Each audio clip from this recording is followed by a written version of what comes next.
dilgəm havasının namuzişi əvvəlcə eləsə kökümüz mi olacaq.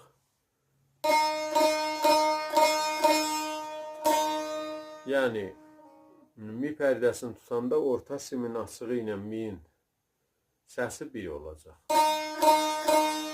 Bu halət. Əvvəl qismətin çalğısını çalıram, sonra keçək amuz işini.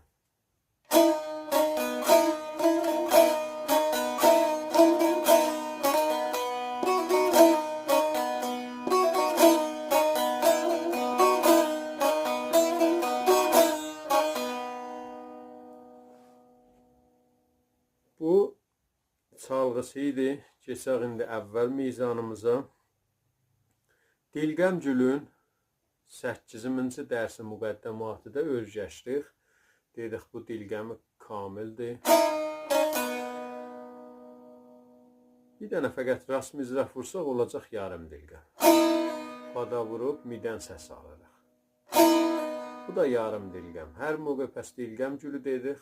Mənzurumuz budur. Bir dənə rast, bir dənə də darama. Şəraitinin tozihin demişəm dərsi 8-də. Yarım dilgəm fəqət fada vurub midən səs almaz. Bu halət. Əvvəl mizanımızda bir dənə dilgəm kamil çalırıq. İdamədə bir dənə yarım dilgəm vururuq. Bu halət. Mizrab. İdamədə bir ilə yenirik fa. 2 dənə fada rast səhv